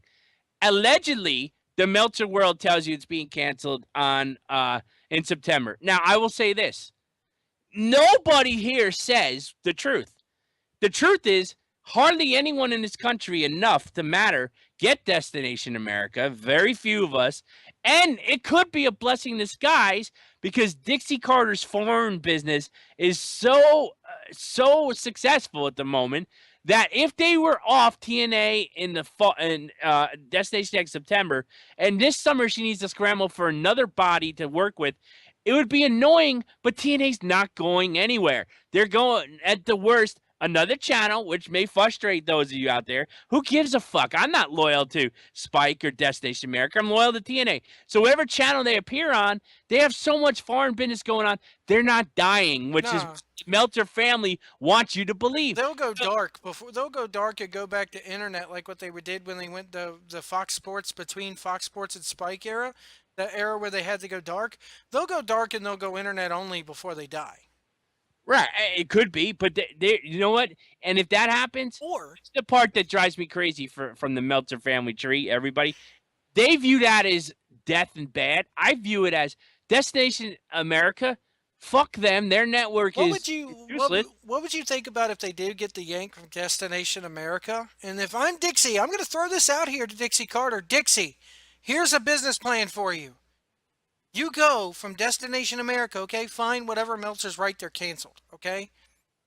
Dixie Carter, if you're listening to this, which she probably not. Jim Hurd Jr., if you're listening, Jim Hurd, hello. Jim Hurd, can you hear me? Anyway, You know, I got to go back through my Jim Hurd history just for the sake of next time we do something like this, so I can give the positives on Jim oh Hurd. man, dude. The I positive can't, on Jim Hurd is that he sold a lot of pizza. Ric Flair is absolutely right about him. I But can't, anyway, but Jim Hurd, here's what you do, Dixie Carter. You sit there and you take your show, and I'll tell you what you do with it, because this is the way the world's changing. Fuck TV. You know what you do? You take a promo tape and you send that son of a bitch right to the people over at Netflix. absolutely, you're thinking my world now. And you sit there and go, Netflix, hello. Hello, Netflix. You don't have any sports programming. And you got that male demographic who likes Orange is the New Black and Sons of Anarchy that's on there. But how about hey, how about instead of releasing a 13-episode series or season, we'll go tape 3 episodes at a time and cut them and edit them and send them to you, and you upload them to Netflix. Yeah, Chuck us a little bit of money. Lucha Underground, the same thing. Yeah, even better. WWE is now pretty much gone from Netflix, so they need to replace that because that did bring people to Netflix. And also, let Dixie go take Nashville to Europe, baby. Run TNA in Europe for the longest See, that's time. not going to work, man, because you still got that U.S. market. I mean, Oh, but let are her. you saying that the come U.S. back. fans could just drop off? No, let her go to Europe, run there for 8-9 months. Okay, travel the globe. All that material on Netflix. Your idea. And see, that's part of the reason why the Meltzers of the world, and I didn't just hear it from Meltzer, I've heard it from a lot of people. That's part of the reason why Destination America is none too happy with TNA right now, is because they didn't like the fact that they taped 2 shows in the U.S. at the Manhattan Center or whatever it was, and then they went over. It's Destination America, not Destination UK, You know because what? I know they something. went over and taped I've 5 seen bucket their shows in the shows on UK. Destination America. I will tell you right now that Dave Meltzer is full of shit on that statement. This just from the fact that I can, if I had the time to do my research, I'll pull out just from all I need to do is pull out the day that CM Punk said "fuck you" to WWE and left. To how much shit Dave Meltzer's been wrong on, right? So just that small body of work of his, let alone if I had the time to go back years. But the Now, thing Joe, is, it's just not Meltzer. I always like to say this.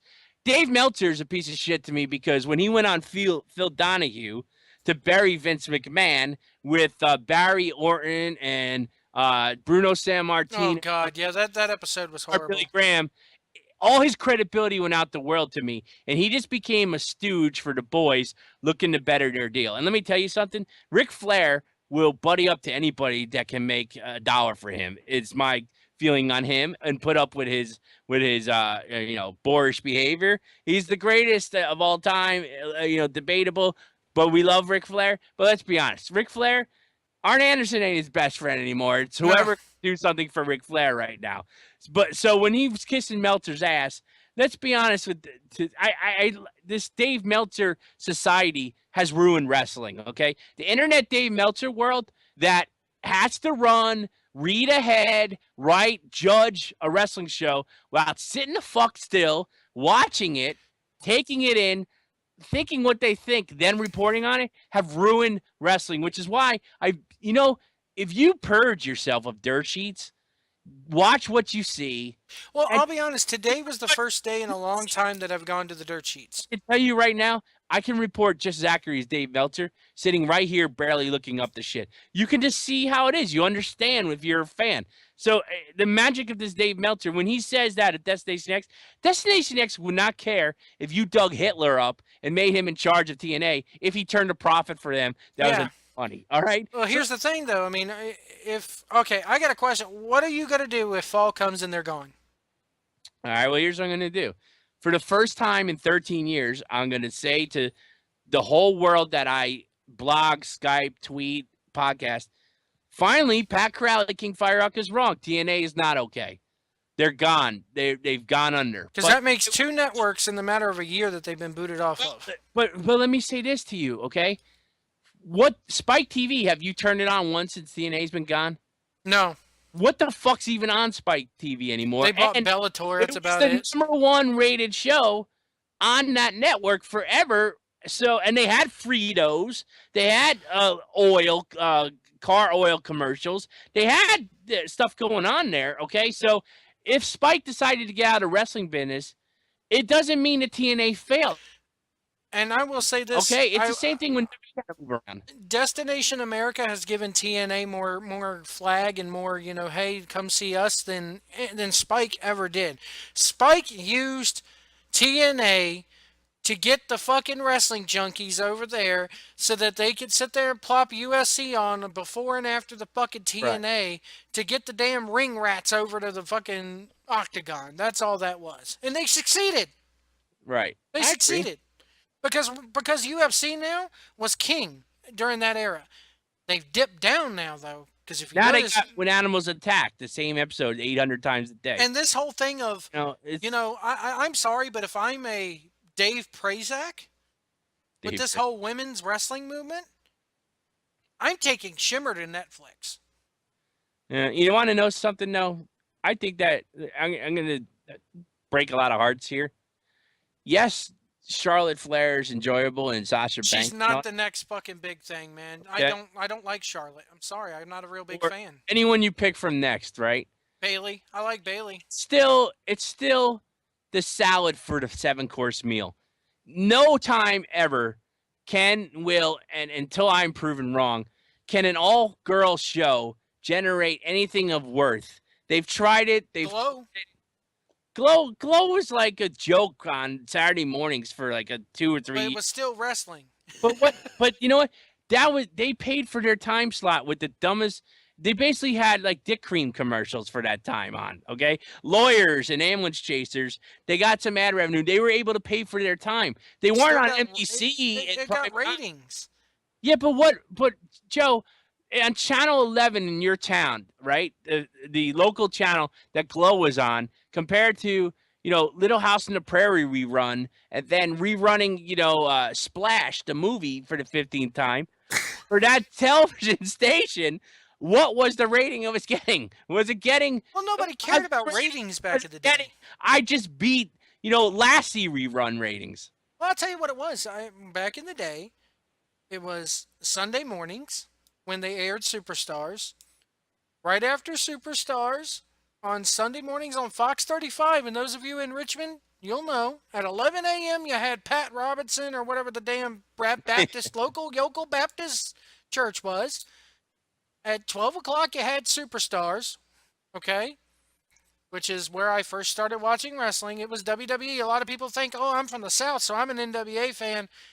No, I'm a goddamn Yankee in Hicks clothing. I watched New York. Okay? After Superstars was American Gladiators. Yes, I remember. After American Gladiators, back during the 80s or early 90s, they showed reruns of the video game program Starcade, which was awesome. Yes, there was a show called Starcade that was.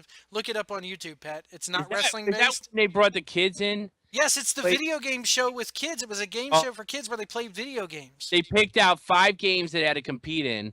Yeah. And the winner would get the game of the day and take it home, right? Yeah, I think so. They won their very own arcade game. Yes, that show was fantastic. I love it. It was hosted by an old guy. I don't remember his name, but it was fucking fantastic. And they had like Atari games and shit on there. But anyway. They would go into like a makeshift arcade. I remember I saw it on YouTube not too long ago. Yeah. I was playing Frogger. Uh-huh. But after Starcade was Glow. And then after Glow, they aired Xena Warrior Princess, followed by Star Trek The Next Generation. Sunday mornings as a kid for me was just like Saturdays, except for you didn't have to wake up as early. But they put Glow there, and then they had the bottom line was you had 2 hours of wrestling Might as well have had 3 hours of wrestling counting American Gladiators, because American Gladiators to me, Right. man, Yeah, basically. the old American Gladiators, the new Right. one with Hogan, no Yeah. thank you. But but that was the shit back at the Glow was awesome, and I sat there and watched Glow. My mom would watch Glow with me. Oh, it was also a different world. Less Oh channel. yeah, and Less. it's a different world then. And Let we're me tell sitting you here. something. If When Glow you mention, here today, Joe, the internet would destroy it. It would be over well, and it's gone. Russalicious. Look at what happened to Russalicious. There you go. Perfect example. It'd Okay, be over and gone. but but with the Give Divas a Chance movement, okay, there was a time back in the early 2000s. I think it might have been 2004, maybe, when the main event was of Raw at one time for one show was Trish Stratus versus Lita, and they tore the fucking house down, and it popped a huge rating that night, if I'm not mistaken. Okay, but they can't do that every week. You know what I They mean? can't do it every week. I'm not saying they could do it every week, I hear people go but crazy for these girl matches on Next. It makes me say two things. One, there's a lot of horny people out there. Okay, that just very horny and really eating this shit up way more. yeah. It's just like they're just starved so much for what wrestling can be that if you put any of the the guys in those type matches too and And highlight them, it wouldn't matter who's in the the ring. women are in just as much of a spot. We talk about people from NXT getting squashed. There's a reason why none of these women have made it up to the main roster, or that they've only been seen once or twice. Because if I'm a woman right now, Sasha Banks, I'm gonna fucking share this on Twitter. Sasha Banks, Bailey, hell, even Charlotte. If you're a female in NXT right now, you better hope and pray you don't get called up, because you're going to be on Total Divas having whipped cream on a pole matches before you know it. Well, the problem is your best spots are taken. You can't, Nah, the bad problem is you got and you crazy can't pay grandpa. Daniel Bryan. They're taken. So if those spots are open, then you'll have a great career in the WWE banging those guys. You know, it's just the way Well, it is. Let's be the honest. Bella, come on, man. The Bella twins are the only reason why they are the way they are is because you know, they got nice asses and they're willing to put out. Yeah, Okay. I mean, if I have daughters, so I root for Danica Patrick because I have to now believe in the woman's lib and want to. I want the best for the That's girls. because you're outclassed and outnumbered. Exactly. But this is Star Trek, dude. We're living in a man's world. You leave the United States, it's a barbarian world out there, right? Mm-hmm. In this barbarian world, the supposed refined billionaire business of the WWE teaches women every single week that if you are the Bellas, you can suck ass wrestling in the ring, go out there for 3 minutes. If you fuck John Cena good and the number one guy on that the fans love, Daniel Bryan, you're gonna have a great career because Charlotte Flair, whose dad is Rick fucking Flair, can't get a goddamn good spot on Raw every week just Well, off the fact that her family name and she's a great wrestler. I'm gonna piss a lot of people off by saying this, but and this pains me to say this, and I don't mean to speak ill of the dead. You know where I'm going with this, probably. The only reason why Charlotte's there is Eh, well, eh, it's part of it, yes. because Reed can't be.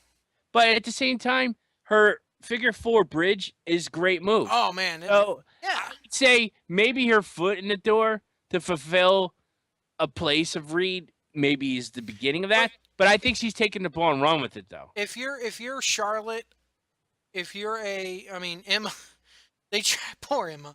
Emma's god awful, dude. Emma was god awful, but the Can you point is, imagine Vince McMahon did you hear the comment keep that about? on the next? Did you hear the comment that they made at NXT Takeover about Emma can commit misdemeanors? Yeah. If I see her and she's ever carrying an iPhone in her hand, I'm gonna bust out laughing, or an iPod. Oh, oh. Oh, that's too funny. I always think like Vince at one time, Francine of ECW, to me, with right lighting is hot as hell. With the wrong lighting, okay, she's typical of ECW, right? And I never liked any of the women in ECW, to be honest with you. I wasn't a big fan of them. well, Dawn Marie wasn't bad, and if you're into a coked up Tammy Sitch, then there you go. Oh, But God. kimono on Alea fit her purpose. Yeah. Well, the thing is, the purpose of women in ECW to be whores. Right. Sorry. Okay. They were the Bellas, you're saying. So Yeah. okay, so but basically, you're looking at that, and he thought Francine was god awful. Francine is 20 times way better than the chick you just named. I already forgot her name. That's back down there, Emma. Emma. How is Vince McMahon going to give Emma a chance? The only girl from ECW that I have respect for and that I think could actually work, Beulah McGillicuddy. Yeah, and I guess if you count Lita there, for the cup of coffee. Oh, come on now. The old rumor is that Lita used to daggone give Bam Bam Bigelow blowjobs in the Really? ECW locker room because he was giving her free wrestling lessons. Come on. I gave Bam Bam Bigelow free sneakers and a Nike tracksuit once while working for Foot Action USA. He walked into a store. I marked the fuck out. Didn't even ask permission. I just said, "Hey, Bam Bam, whatever you want's on me." It was in the Monmouth Mall in New Jersey, and he took advantage of that and walked out with about $400 worth of shit. It's And a beast from the East, man. I didn't get anything of it, but just the love of that story. And I was telling that every time I've interviewed a wrestler, I ask them what their fame has gotten them when they go to stores and stuff. Because I was like 17. I just said, Bam Bam, take everything in the store if you want. Well, you know what happened to me one time? I was sitting at I was traveling around doing my podcast in the early 2000s, and I think it was Casey Carlisle. I know that name. I love me some Casey Carlisle, boy. And if you're listening, Casey, I'm going to tag you in this too, sweetheart. My son, she I've is been such a with sweet the, woman. The D-line not too long ago. She is such a sweet woman, She okay? is. Very cool. She's just as freaking good-hearted as she is pretty, okay? And I'm no disrespect to that woman whatsoever. That woman right there is awesome. She featured my son as fan of the year, our fan of the month on her website one that's time. And she awesome. didn't have to do that. Now, yeah, I mark out for some Casey Carlisle. If there was ever a woman that needed to be signed down there to NXT that could be molded, I think, by Del Rey down Right. there, and who could make it in that level of business, it would be Casey fucking Carlisle because she's so awesome. She's a good worker. In fact, I went to a damn indie show where she was on, and I guess the girl that she was supposed to work with didn't make it or whatever. So they threw her in the guys' battle royal at the start of the show, and they were fucking the leader or the winner of the battle royal gets a title shot later in the night. Mike Williams ended up freaking, they did the deal where Casey won the Battle Royal, but at the end of the day, Mike Williams, who, if you don't know who Mike Williams is, you need to get with it too, because he's one of the best indie workers, in my opinion, out I there. don't know him. I have to look him up. He's on my Facebook. Go look him up. He's really good, and he plays a hell of a heel. They do the bit where Mike Williams comes out there and carts her off to the back, and because she's in the back being held off by his tag team partner, he gets the title shot. Well, me and my friend Robert were pissed because we're such big Casey Carlisle fans. Robert likes to look at her ass. I like to watch her work. But that's besides the point, okay? We start fucking, and this is like a little rinky-dink indie show at a high school gym, maybe drew 50 people, not even. But we and Robert sit there, we look at each other, and we just give each other the little nudge, like, let's show these motherfuckers. Let's be the most obnoxious fucking people we can be. So every time this dude would do a move, we'd sit there and go, we want Casey, and the whole fucking crowd, even the firefighters, because it was a fundraiser for the fire department, start chanting, we want Casey. Mike Williams, who I love, but the booking was shitty, so I had to give him shit, throws a hip toss. Me and Robert start going, Casey does it better. I mean, it just mark the fuck out, So anyway, that's my rant on Casey Carlisle. But anyway, you take I forgot where I was even going with it, but the problem is that you have these women out there on the training her. she could train her, and you got women out there on the indies who want to work. They don't want to be the eye candy anymore. They don't want to be Miss Elizabeth anymore. God bless her. She was good for what she was. She played her part well. That was the sign of the times. But women want to work. There's a thing going around now last year in the video game world called Gamergate. And it was that female game developers, for the longest time have gotten shit because gaming has been a man's world. When you were playing video games as a kid, oh, you're a girl, you can't play Mario. Well, now there's a huge movement and that women are just as much of geeks and nerds as men can be. Okay? Same thing with wrestling, in my opinion.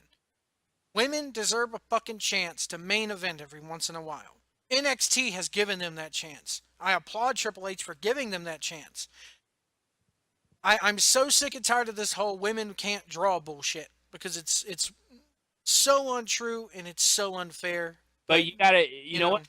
You gotta prove that first. It's not proven. it's not proven. But the thing is that the bookers have to give them a chance at the same time to prove it, and Not, it you takes know, more than 1 week. the one who does do that, and if it works out, it'll be a genius and end up in every wrestling Hall of Fame. The Yep. problem is these guys they don't have the balls to risk it. But I think there's a reason behind that. I think it's at one point there's some reason why all of us guys are enjoying the soap opera of guys in tights wrestling each other, not nearly as good as when we first started watching. Yet the chicks are there, and we all love chicks, but sometimes get annoyed when they're on too long. It's the most amazing card trick, isn't it? And you think about the soap opera aspect of it. My grandmother, you have the grandmother who watched Guiding Light, who watched As the World Turns. Are they even on anymore, those shows? No, they're Wow. not. And it's kind of sad because when I was a kid and I fucking didn't have cable and I used to play hooky from school, what the fuck was I to watch during the day after Bob Barker went off the air? You watched fucking soap operas as a kid when you stayed There's home from one on school. NBC that I liked. Yeah. I don't remember the name of it. But anyway, but that's beside the point, But the soap opera aspect of it, of you didn't care if how many times such and such got brung back from that plane crash. There was people who watched Guiding Light, for crying out loud, from the time it was on radio all the way up until it ended a few years back. It's the same thing with wrestling fans. Yeah, you're right. We've been watching since the But 80s, let me ask you and this. we're going to follow it until the day we die. However, I wonder if the fan that grew up in the Cena era is going to be around in 20 and 30 years. That I don't know, That Jeff. I don't know. That's a good point. We've hit Vince McMahon is going to retire or pass away before he's faced with the consequences of the lifers that we grew up of the wrestling in the 60s, the 70s, the 80s, the 90s, and the early 2000s. Okay, we were all caught between 8 and 12, most out of an average. The 8 and 12-year-old now, they're not still watching wrestling. And the 8 and 12-year-olds I'm aware of through buddies and stuff, there's so much other things on their plate. They may come back to it one day, but they're gone, dude. They're not staying. Yeah, I mean, the common thing about wrestling fans, unless you're a lifer like us, is if you walk up to, and people give me so much shit for this, but I swear to God it's true, and people say, oh, it's not true. It is. Walk up to a or anybody on the street right now who is about our age, the average person, and ask them, do you watch pro wrestling? No. Why? It's fake, and they exposed the business, and then once the other company got bought out, and then they mixed it with the other, and then it just became a clusterfuck, and I stopped. But I liked Austin. Right. I liked The Rock. I used to cheer for them. I saw a guy in a comic book store the other day who had a Kevin Owens KO shirt on. Nice. And the first thing I thought of was, it's had to be at least months, probably almost a full year, at a non-wrestling environment where I saw someone in a wrestling T-shirt. Oh, whenever I see somebody with, like the Doctor Who thing is the same way. I'm a huge Doctor Who fan. We were sitting out somewhere. We were where was we? I forget where I was. It was somewhere. We were out, and I saw a lady with it was at the zoo. We went to the zoo a couple weekends ago, and a girl walks by, and she's got a nice little TARDIS dress on. I don't know if you follow Doctor Who, but she's got a dress on that's shaped like the TARDIS. It looks like the TARDIS, and in front of my girlfriend of all things, which probably was bad, but my girlfriend's classy enough and knows that I love her enough that she's not going to say shit like that. I said, hey, like your dress. And I sat there and had a good 5-minute conversation about this lady about Doctor Who. You can't do that today with wrestling fans because either the wrestling fan believes it's real and I'm so smartened up that I don't want to ruin it for them, or I don't have the heart to tell them that they don't know what the fuck they're talking about. Or they're the wrestling fan who is smart marked and is Meltzer fucking infused as much as you say they are, that They still believe that Andre the Giant's son is the Big Show. Okay?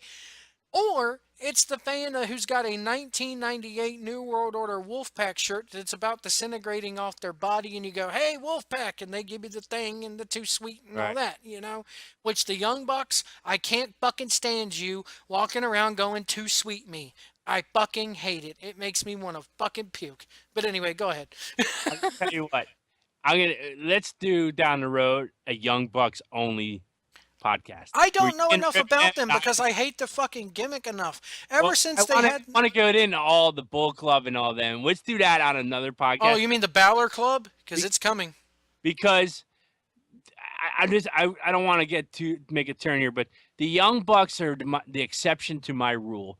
The absurdity of their existence is why I'm a fan of theirs, because they're so ridiculously overboard that it's comical and I enjoy Okay, it. here's what they did. But Here's what they did, and here's why it works. Okay, I'm going to get this very briefly out there. Okay. They got fired from or they had that tryout in WWE, and they pretty much got blackballed for not shaking everybody's hand and having respect. They didn't have respect for the people in this business who opened the fucking door for their little Jeff Hardy, Matt Hardy wannabe asses. Because I watched the Young Bucks perform for Hermie Sadler's UWF back in 2007, I think it was, out back of a Harley Davidson show in Chesterfield, Virginia. And the first thing that people thought of those guys when they first hit the fucking ring were, "Oh my God, it's Hardy Juniors." Okay? They don't have the respect. So they take that disrespect, and obnoxiousness, and "Oh, we're too cool for WWE anyway. We don't have to shake people's hand, and we're going to throw super kicks just to piss people off." You're not wrestling. You're obnoxious little fucking punks. The same way that people felt about the NWO back in the goddamn day. You're only there because a certain amount of fucking people like you when you get drunk, you fucking assholes. Get out of my business. You know, it's funny. This shows you how much the absurdity of me liking them. The Meltzer driver they do, and I hate Dave Meltzer, yet that move annoys the shit out of me that they would do like a flip off the rope. Oh, It- that's all they are is fan service. They're smart service, man. and yet I enjoy that move. It's absurd. Okay, here's the thing though. Here's what kills me. But they are bad for business in the long run. And this goes back to the whole TNA thing. Good or not. This goes back to the whole TNA thing. When ROH hits and they air a Young Bucks match, and people watching TNA who probably really don't know, I mean, because there are a block of TNA fans that Sure. don't know about Ring of Honor, okay? Definitely. Not everybody's that smart internet crowd. And if they do know about Ring of Honor, they're an indie group and they don't want to pay attention to it because Ring of Honor's not on TV, even though they are. But anyway, when they hear terms like Meltzer driver, who the fuck is Meltzer? Right. Why are they calling their move after some dirt sheet writer that the business is dead set against? Exactly. It's not going to make sense. It's not going to get over. That shit's fine out in New Japan because you're performing in front of 2,000, 3,000 people who don't speak English and don't know what the fuck you're saying anyway. All right. So let's do this, Joe. First, let's tell everyone we are on 1640 PWPR. And your show, of course, is the Great News Surge Live. And mine, of course, the King Firehawk podcast. And, Whenever you feel like doing one. right? Or if I do a rockin' bullshiz or whatever, or a classic moment. I got like a whole roster of shows. That is just me. I got that whole, what was that Jerry Lewis movie where he's the King of Comedy, right? I got a King of Comedy complex. But anyway, this tonight, basically, we're calling our 1640 breaking news. So let's bring it home here, okay? And then we'll wrap this up because old King Firehawk needs to hit. Yeah, I'm off tomorrow, but I got a girlfriend upstairs who's probably pissed that I ain't spent no time with her today. She wants to know is you yelling about Dixie Carter and Jim Hurd. Yeah, she knows who they are. Even worse. Well, the only thing is that I told her today, I was like, you know that TNA thing that I hardly watch? Yeah.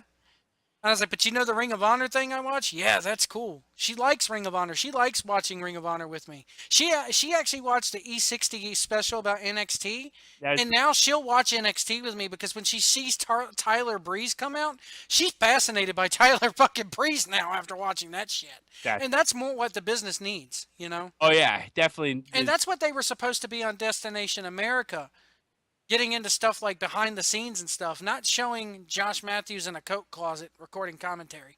Josh Matthews and Taz, I've said many times, are the worst pairing in the history of pro wrestling. Oh my God, that tweet that he fucking sent, that Matthews sent out about how would they know who Samoa Joe is if it wasn't for us?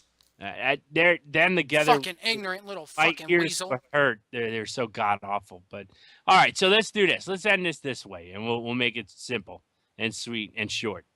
So, Ring of Honor's debuting on Destination America. A week from when we're recording this. Correct. Give me a couple months down the road. What do you expect for Ring of Honor out of this movie? I expect, honestly, I expect them a couple months down the road. Here's my prediction, and you're going to disagree. TNA is going to be gone. Ring of Honor is going to have your spot on Wednesdays. And I think that you start seeing live Ring of Honor specials. The problem with that is, though, Ring of Honor has to get past this deal of only performing in Paducah, Minnesota, and Dallas, Texas, and Rahway, New Jersey. They have to get beyond the rec center. They're still in the rec center, in the field houses. When Ring of Honor's typical arena, folks, is Terminal 5, which is a nightclub in Ring of Honor, or they go to a indoor soccer facility, put pipe and drape around it with bleachers.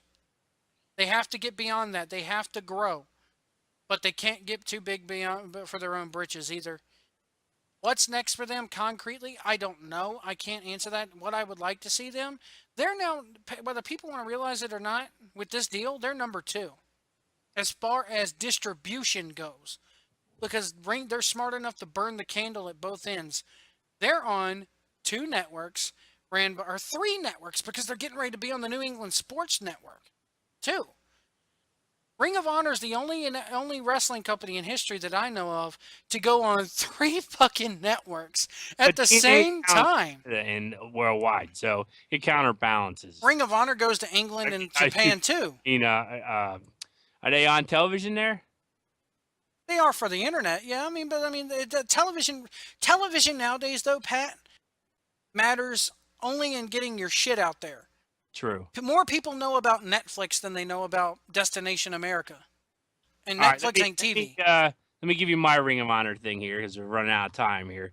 Then I'll ask you the TNA side of that, all right? All right. To me, Ring of Honor, it's a win-win. I like to use the word the truth. The truth is going to be exposed on Ring of Honor, and that is they are what they are, and there's a small fan base for that. In the short time they're with TNA, I don't see them, and now everyone's gonna break down the 8 o'clock viewing audience compared to a 2-hour show from 9 to 11. What a 0.4 to a 0.7 be, and I already see that coming. But I don't give a shit about that. You are what you are. That's the thing. Ring of Honor's only an hour. TNA's got them for what, 2? There's a big difference. Them doing the same rating at any point in that hour, the first, second hour TNA does. Otherwise, the truth is exposed. There's a very small audience for Ring of Honor compared to TNA. Secondly, Ring of Honor needs to hope, pray, beg, and pray again that Triple H doesn't decide to hire 5 or 6 guys from that roster somehow or one way. Yeah, you're right, because he doesn't want any of the guys from TNA because he'd already have them. If he hires 5 key people from Ring of Honor and they have to rebuild the roster again, that's trouble for Ring. They tried to get the Briscoes, but the Briscoes said no. Yeah, and that's fine. You know what? And the Briscoes had their reasons.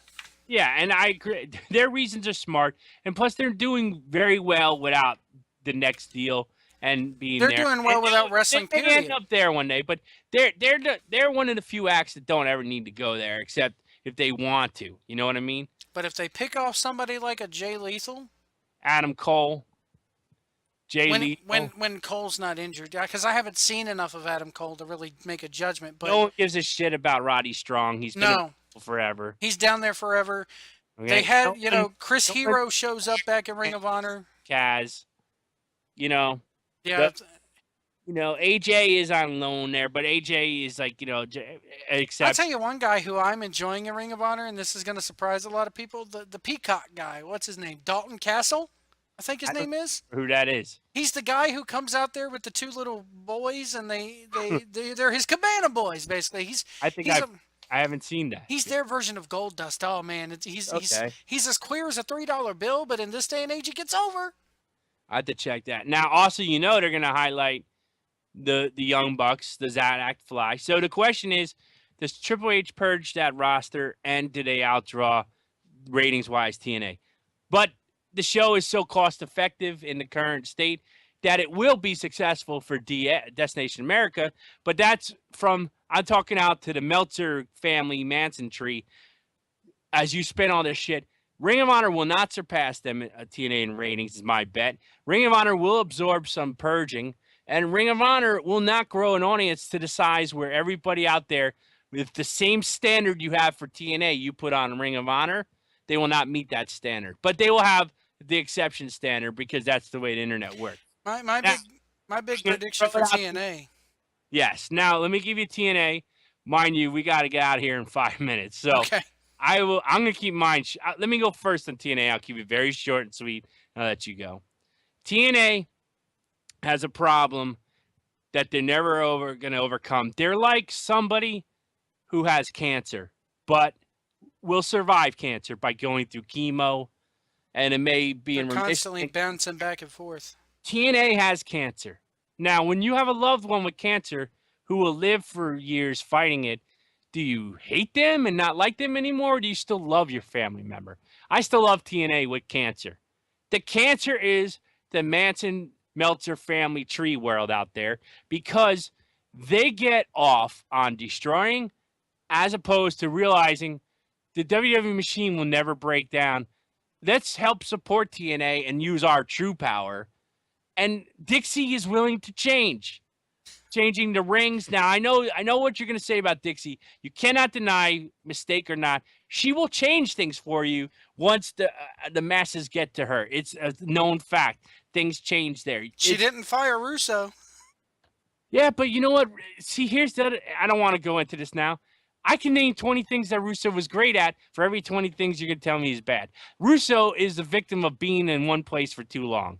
As simple as that to me. But Russo is also on the same list of failures, if you view him as failures, in TNA as every big name in the business that's been through there. So, but that's another show.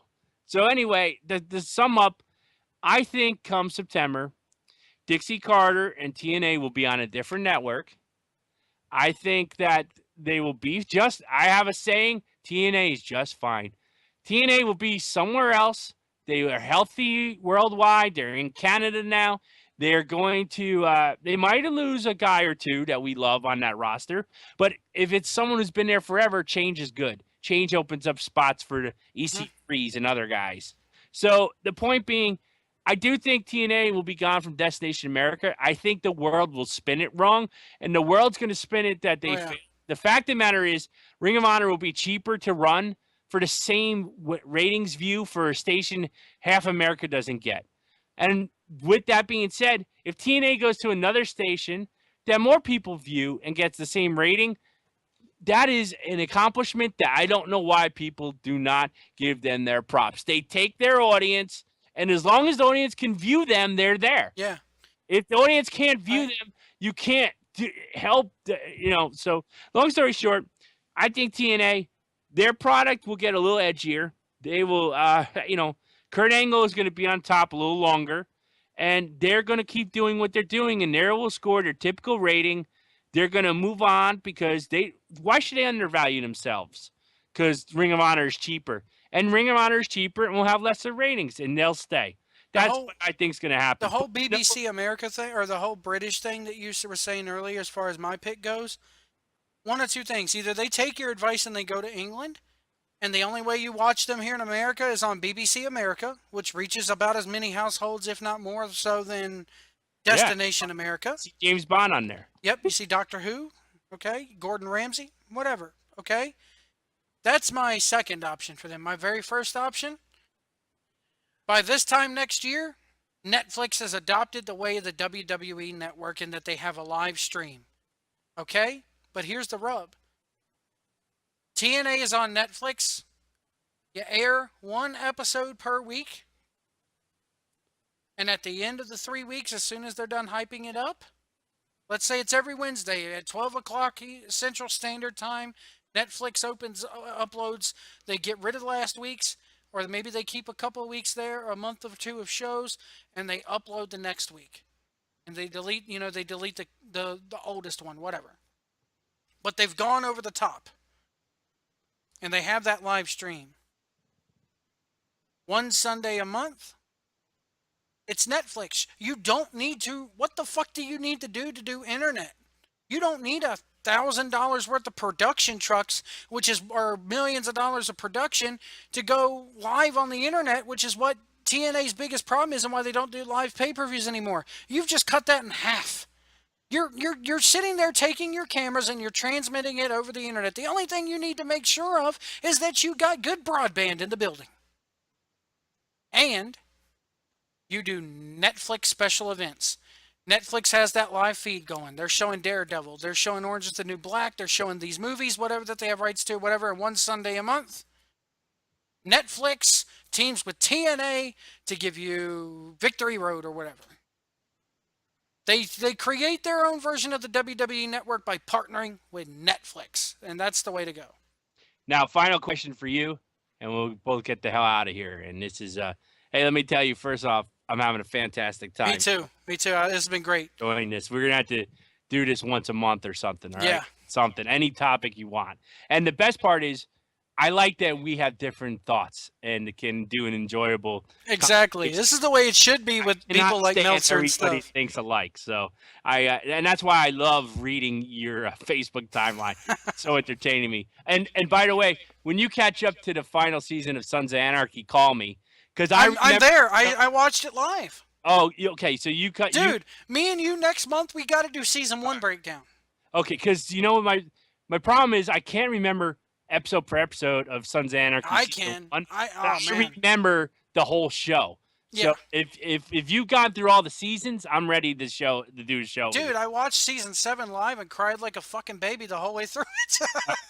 Okay, so I'm not even gonna say a word because I have so much to say in that show. So yeah, that's a different show. Yeah, but anyway. Okay. So anyway, back to point. Final question, as this has been fantastic, and when you talk to Rick again, tell him I say hi. I love you, bastard. Global Force Wrestling. Oh, is standing. I'm going to one of their shows. Oh, you're at in Virginia. The Richmond, the Diamond. Yes, I as soon as tickets go on sale, I'm there. I was hoping they'd make it up here. I got a friend of mine who's on my Facebook page who is referee for one of the local indies in Richmond, Virginia. Little birdie tells me that he's going to referee one of those shows. Oh, nice. You got an in. Yeah. So here's the question. Is Global Force Wrestling, which so far is like the pilot fish that suckers on to the shark. He's Ring of Honor in 2002 right now. Okay. I agree with you. I was going to say the hype and the belief that they're saving the world, people are fooling themselves. I don't think they're saving the world, no.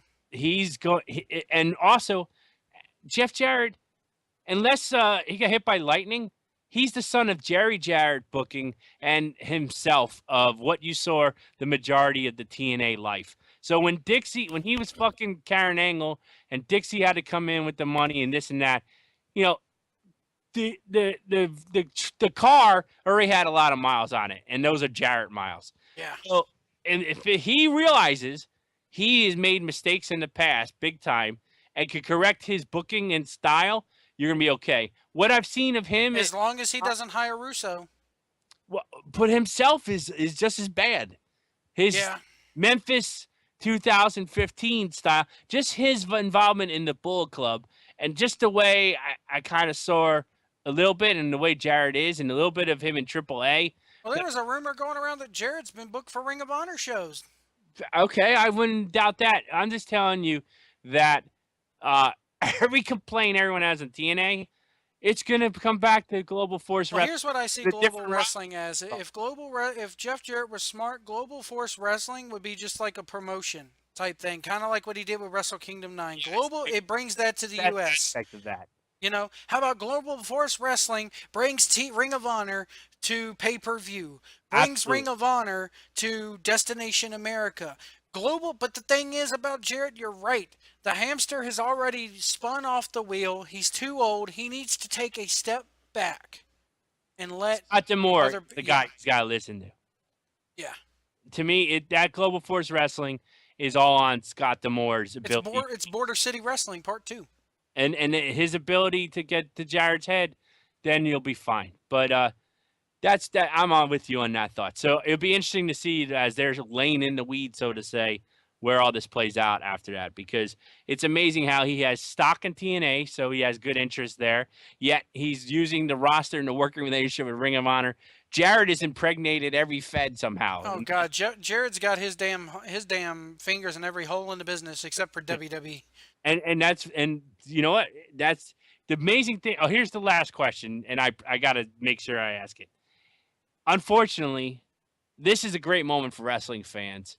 They're going to squander it with their bitching and crying and complaining as they do. Oh, I'm just as bad at it as anybody else, I'll admit. But hey, I it's think but from where you come from, you have a good heart in the right place because even though you're killing Dixie's Jim Herd and this, that, you understand and you have a value and a support system for something in independence. yeah. And you understand the importance of that. So if you don't support TNA, you put it somewhere else as opposed to not supporting that. To me, 100% loyalty. You can complain, but there should be equal support to all of these guys. Otherwise, we will never get rid of that WWE machine. And next is just a mirage. It's just a nice little thing on Wednesday nights on their network. Oh, Vince is going to kill it before he dies. That's his last mission. I mean, This is not going to be the business. This is not NXT it will could not be be my Sunday. legacy. Here's the thing, though. Owens going down in a bad way Sunday could be It tells the tale. moment that tells the whole history of next. Yeah, and here's the thing. Vince in the back of his mind goes, Hunter, I'm going to let you have your fun for now. I'm going to let you have your little play thing. You can play with your action figures down there. But when the action figures step up and become dolls, you're in my world. And I'm going to show you that you're in my world Sunday at the Elimination Chamber when I squash every fucking thing that you've built in the last 2 or 3 years, however long it's been. You know what the other fear is, Joe? And I hate to say this, and those listening might get on my ass here, but let me preface this. I love Kevin Steen. Yeah, I do too. But let me say this. What if Kevin Owens just looks out of place against Cena? What if he just looks like, boy, I thought about that because I mean, to me, if you would have told me 3 months ago Kevin Owens versus John Cena, I would have looked at you and said the match does not look good on paper, and on many ways it still doesn't. no, he has to working with Cena on there. Let's be honest, Cena will up. I hate Cena, but Cena's going to come in there and try and work a little stiffer and harder, like when he did with Punk. What's he going to do this time? Bust out a springboard rock bottom? Yeah, Just to show the internet fans I can do I many think the new point is moves. Cena is going to put the work in, and I don't like Cena. But the Neither do I. can Owens hang in a ring with Cena in a WWE setting in a WWE style match? You're right, because so far, only thing we've seen Owens do, really, is squash matches. Yeah, and my fear is, what if Owens is exposed to be what he is? What Vince McMahon always thought Mick Foley was, and Vince McMahon's hard on for the hero he didn't create. Oh, he's fat. Ha ha ha. Okay. What if Owens is exposed by his own self as a limited guy who He's only exposed if WWE looks at John Cena. If Vince looks at Cena and gives him the go out there and show him who's boss. And Owens has no choice but to fall in line and play a good soldier this Sunday and do as he's told. Let me ask you one more question, and I got to stop this. I'm gonna stab myself if I don't, because God damn it, I got to watch in DC tomorrow morning. Oh man, you ain't but 5 hours away from me.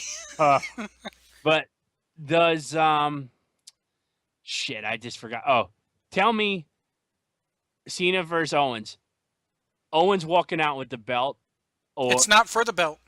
it's not for the belt. It's Okay. not for the belt. So It's just they already champion. They booked it champion versus champion. So they could either have here's my prediction for Sunday. Either Cena goes over and people are squashed, or they do a schmoz to where somebody comes down and bucks with John Cena to move his shit forward, like Rusev or somebody. And what that does is it lets Owens get away cleanly and unaffected, and he goes back down to NXT to fuck with Finn Balor because he's got to tend to defend the title against Balor. Balor's amazing. Yeah. Balor doesn't deserve to be there, but anyway, another show. Trying to get to the point. You got to get to bed. It's going to be a schmoz because you can't have Owens. They're not going to have Owens go over clean on John Cena. It's not going to happen. It's not. Yeah, see, if you told me Superman. My question was going to be, do we get shocked the shit out of us and he gets that U.S. title? If he does, dude, I will. It's not for the belt. I say, well, Cena's got to get his return because he's been disrespected on television twice and the belt, and he's doing the John Cena challenge, and he just went to war with Rusev to win the damn belt. How it's going to be one of those things where at the end of it, we're going to be like, John Cena put him over. There's no scenario in which you and I, on the moment that's over, are somewhere in the world going, I can't believe Owens pinned Cena. It's just not happening. Yeah, I don't think he pinned Cena because it's not no DQ. I think somebody runs in and hits fucking Owens or hits Cena to where Owens gets the win by DQ. It's going to be typical WWE schmoz booking. Exactly. All right. Well, on that note, 1640 PWPR, Facebook.com/1640 PWPR. He is King Firehawk. And he is Joe White, and this was Breaking News. Breaking news, 2 hours long. Breaking news. Breaking news, 2 hours long. We got to do this more often, man. Yeah, hell yeah. Count me in for any time you want. I'm going to go ahead and stop the recording right here. We'll see you guys for King Firehawk. I'm Joe White. You can stop your recording if you want. Yeah, no outro tonight. I got to go. Bye-bye. Bye.